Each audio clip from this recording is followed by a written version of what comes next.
2 दिन के अंदर सेना के 2 सबसे बड़े जनरल्स ने सामने आकर ऑपरेशन सिंदूर को लेकर जितने भी नैरेटिव खड़े किए थे उसे ध्वस्त किया। कल एयर चीफ मार्शल ने कहा था कि ऑपरेशन इसलिए कामयाब रहा कि सरकार ने राजनीतिक इच्छा शक्ति दिखाई और सेना के हाथ नहीं बांधे। उसके बाद army chief general Upendra Dwivedi ने भी बड़ा बयान दिया।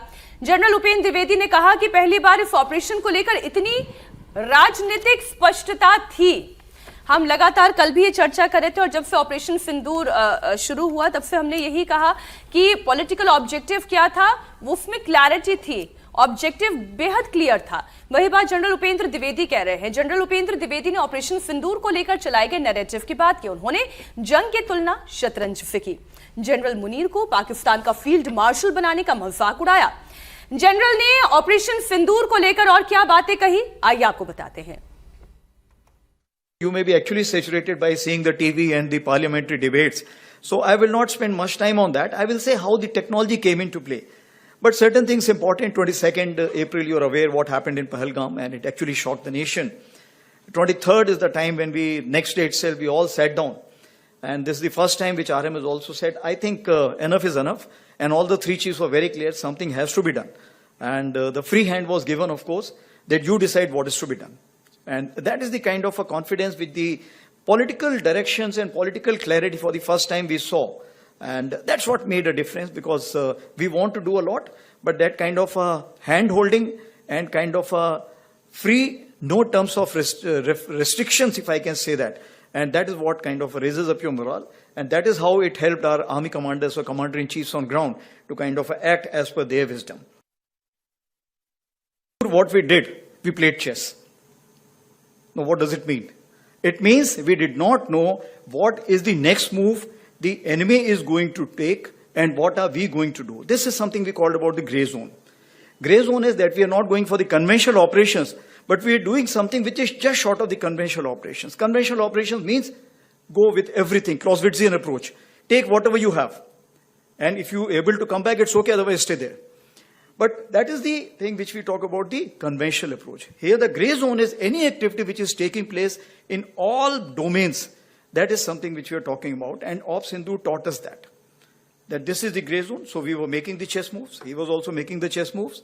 Somewhere we were giving him checkmate, and somewhere we were kind of going in for the kill, at the risk of even losing our own. But that's the way life is all about.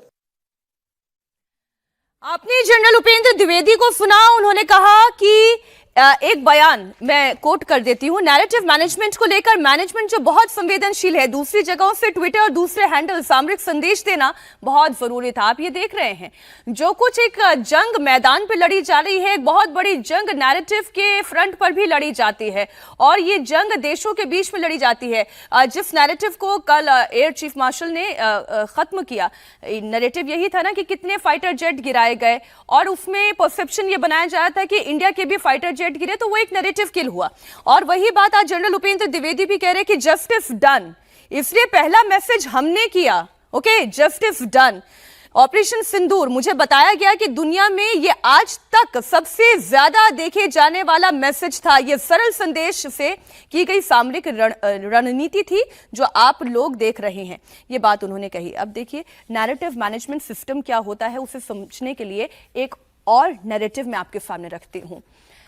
Congress के नेता हैं इमरान मसूद।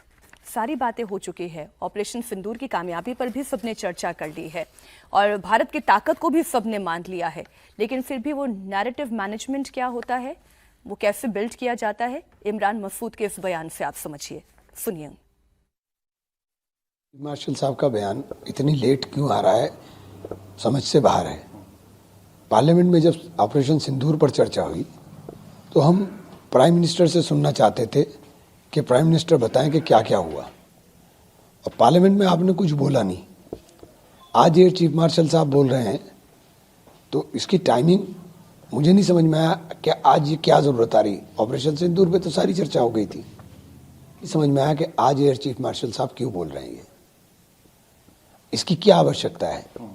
क्या ये चुनाव आयोग के ऊपर लगे हुए उन तमाम आरोपों को दबाने के लिए उस नैरेटिव को चेंज करना है?